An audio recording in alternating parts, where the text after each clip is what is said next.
Bonjour et bienvenue sur Isobourse. Jeudi 24 mars 2016, l'indice CAC 40 a terminé la semaine à 4330 points, soit une forte baisse hebdomadaire de 3%. Passons tout de suite à l'analyse des marchés dans le logiciel Isobourse. Alors, dans ma précédente chronique, j'indiquais qu'il n'y avait pas de raison d'envisager la baisse à très court terme tant que les courbes de pression Isobourse 5 et 20 jours ne se croisaient pas à la baisse. J'indiquais également que, sauf s'il échouait la semaine suivante, le croisement haussier des courbes de pression Isobourse 5 et 20 semaines devait permettre à l'indice CAC 40 de poursuivre sa hausse à court terme. En quotidien, les courbes de pression Isobourse 5 et 20 jours se sont croisées à la baisse mardi 22 mars 2016. En hebdomadaire, le croisement haussier des courbes de pression Isobourse 5 et 20 semaines a été mis en échec jeudi 24 mars 2016, laissant place évidemment à un croisement baissier des courbes de pression Isobourse 5 et 20 semaines.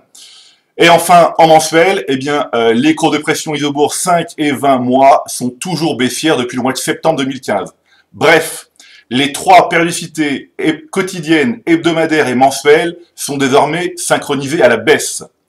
Alors, puisque nous sommes à la fin du premier trimestre 2016, intéressons-nous aux plus fortes baisses depuis le 1er janvier, donc sur le SBF 120. On notera en fait des valeurs comme CGG, Vallourec et EDF, dont les baisses trimestrielles sont conséquentes et dont les courbes mensuelles de pression Isobourse sont toujours baissières. Donc vous voyez, ici 48%, enfin quasiment presque 49% de baisse pour CGG. Là, on a des courbes de pression qui sont baissières depuis le mois donc des courbes de pression mensuelles qui sont baissières depuis le mois de février 2013.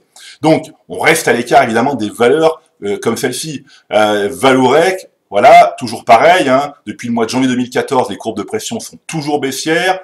Et là, les courbes de pression sur EDF sont également toujours baissières depuis le mois d'octobre 2014.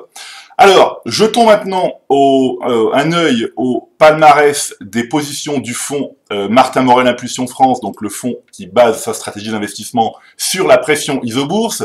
Alors, bonne nouvelle, le fonds Martin Morel Impulsion France n'a perdu cette semaine que 0,4% contre une chute de 3% du CAC 40. Alors, la sous-exposition aux actions et le parcours des valeurs comme Trigano et Ubisoft, hein, qui comptent parmi les grosses positions du fonds, ont largement contribué à la très bonne résistance du fonds Martin Morel Impulsion France cette semaine. Donc vous voyez, Trigano ici, on se laisse porter par la tendance majeure, hein, qui est en fait haussière depuis maintenant un bon moment, donc depuis plusieurs mois.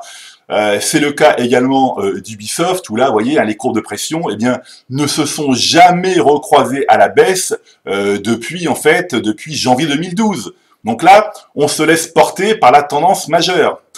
Alors, comme chaque semaine, je recommande de rester à l'écart des valeurs dont les courbes de pression mensuelles sont baissières et de conserver les autres en portefeuille.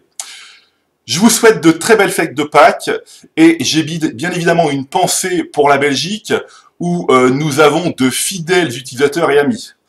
Voilà, c'est tout pour aujourd'hui. Je vous donne rendez-vous vendredi 1er avril à 10h45 en direct sur la chaîne web TV Finance. Et d'ici là, restez avec nous sur Isobourse.